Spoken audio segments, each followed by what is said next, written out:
সেলিব্রিটিরা অনেক পরিচিত ও প্রভাবশালী হওয়ার পরেও কেউ কেউ যশ, খ্যাতি, প্রতিপত্তি বাড়ানোর লোভে যুক্ত হন রাজনীতিতে। তেমনি বাংলাদেশে হয়নি এর বিপরীত কিছু।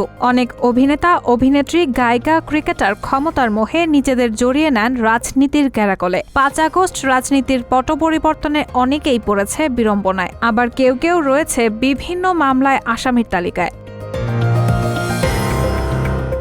মানিকগঞ্জের সিংগাইর উপজেলায় ১ যুগ আগে মিছিলে পুলিশের গুলিতে ৪ জন নিহত হওয়ার ঘটনায় গেল বুধবার মানিকগঞ্জের আদালতে কণ্ঠশিল্পী এবং ক্ষমতাচ্যুত সাবেক সংসদ সদস্য মমতাজ বেগমকে আসামি করে মামলা করা হয়। শুধু মমতাজ বেগমই নন, ৫ আগস্ট রাজনৈতিক পট পরিবর্তনের পর বিভিন্ন অঙ্গনের সেলিব্রিটিদের বিরুদ্ধে একের পর এক মামলা করেছে বিভিন্ন রাজনৈতিক দলগুলো। এসব মামলার তালিকায় রাজনৈতিক নেতা, সাবেক এমপি, মন্ত্রী, পুলিশের সাবেক কর্মকর্তা ও সাবেক আমলারা ছাড়াও ক্রীড়াঙ্গন এবং শোবিজের তারকাদের নামও রয়েছে। আওয়ামী লীগ সরকার পতনের পর আলো আসবেই নামে একটি হোয়াটসঅ্যাপ গ্রুপের সন্ধান মিলে। বিভিন্ন পর্যায়ে শিল্পী ও সংসদ সদস্যরা এই গ্রুপ থেকে আন্দোলনে থাকা ছাত্র জনতার বিরুদ্ধে নানা বিষোদ্গার সৃষ্টি করে। ছাত্র জনতার ওপর গরম পানি মারা সহ বিভিন্নভাবে আন্দোলনটি নস্যাৎ করার পরিকল্পনা করা হয় গ্রুপটি থেকে।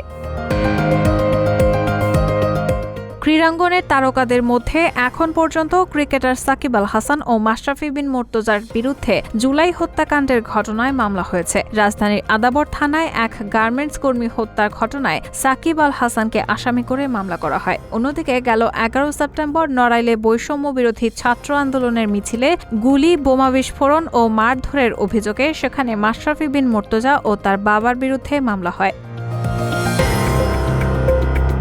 শিল্পী পর্যায়ের মমতাজ ছাড়াও শোবিজ অঙ্গনের টিভি ও চলচ্চিত্র অভিনেত্রী তারানা হালিম, রোকেয়া প্রাচী, অরুণা বিশ্বাস, শমিকা আসার, তানভিন সুইটি, চলচ্চিত্র শিল্পী সমিতির বর্তমান সাধারণ সম্পাদক ও অভিনেতা মনোয়ার হোসেন ডিপজল, সাবেক সাধারণ সম্পাদক জায়েদ খান, চিত্রনায়ক ফেরদৌস, রিয়াজ, টিভি অভিনেতা ও উপস্থাপক শাহরিয়ার নাজিম জয় এবং সাজু খাদেমের বিরুদ্ধে মামলা হয়েছে। এদের মধ্যে তারানা হালিম আওয়ামী লীগ সরকারের সাবেক সংসদ সদস্য ও তথ্য প্রতিমন্ত্রীর দায়িত্বেও ছিলেন। চিত্রনায়ক ফেরদৌস দ্বাদশ সংসদ নির্বাচনে দলটির হয়ে প্রথমবারের মতো এমপি হন।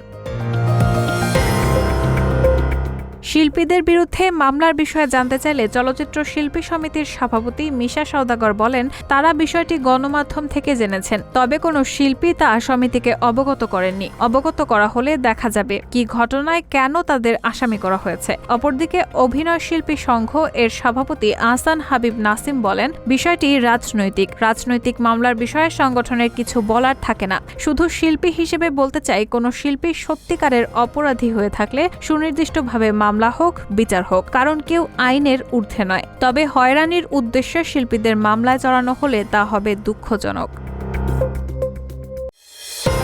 Rahman moon, sound of nation.